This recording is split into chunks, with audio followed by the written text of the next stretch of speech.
Di ba sinabi ko na sa inyo na wag niyong tatangkilikin ang laruan na Labubo Dolls? Ngayon lumabas na yung katotohanan na talagang ang Labubo Dolls na ito ay sa demonyo talaga.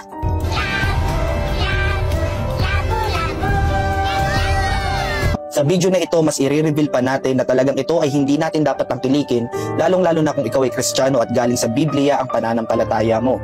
Medyo nabitin yung video natin ng una at hindi ko po nasabi sa inyo na ang gumawa ng Labubo Dolls na ito ay si Kasing Lung.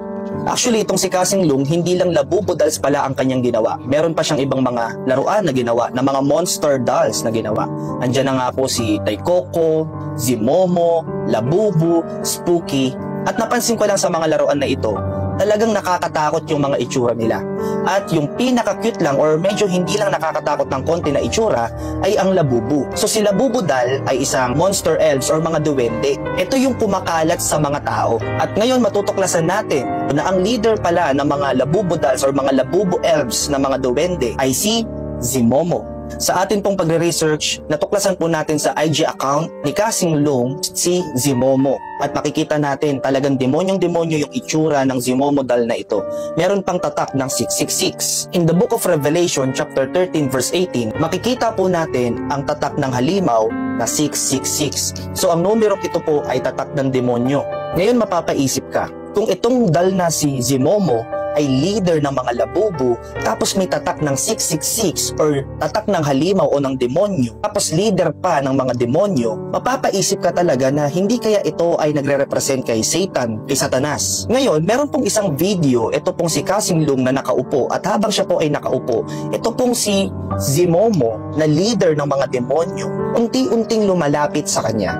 At nung nakalapit na po sa kanya, ito po ay kinuha ni Kasing Lung at ito ay kanyang itinaas. Ngayon balikan po natin yung IG account ni Kasing Lung. Doon po sa post niya na si Zimomo na may tatak ng 666, kung titignan po natin yung caption, meron pong nakalagay dito na #Alien666. Ngayon, tignan natin yung account na ito. Ang account po netong Alien666 ay meron pong isang video na nakakapagtaka at nakakawindang. Isang karakter na may dalawang sungay na kulay pula.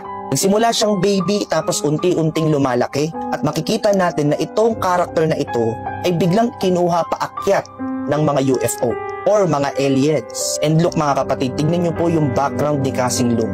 Meron pong image na tila baga nagpapakita ng UFO at ito po ay nasa tuktok. So yung kulay pula na may dalawang sungay ay isa palang alien. Yung karakter na ito kumuha ng painting at tignan nyo yung mangyayari.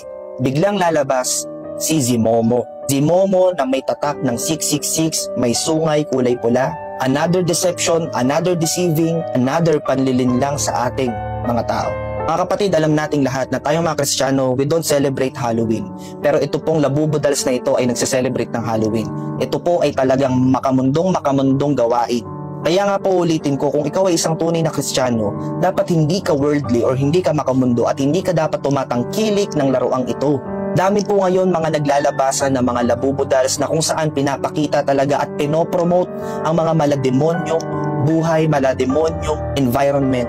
Bilang pastor, lagi ko pa sinasabi sa church, kung gusto mo mapunta ng langit, dapat dito pa lang sa lupa, galawang pang langit ka na. Mahirap naman kasi na gusto nating mapunta ng langit pero yung ginagalawan natin dito sa mundo, tayo labaga papuntang impyerno. Gusto ko pong iwanan sa inyo ang Bible verse na ito na kung saan isang paalala sa atin ng Diyos. Sabi po ng Biblia sa Roma chapter 12 verse 1-2, "Kaya nga mga kapatid, nakikiusap ako sa inyo, alang-alang sa maraming pagkakataong ikinaawaan tayo ng Diyos. Ibigay ninyo sa Kanya ang inyong mga sarili bilang mga handog na buhay, banal at kalugod-lugod sa Kanya. Huwag ninyong tularan ang mga pag-uugali ng mga tao sa mundong ito.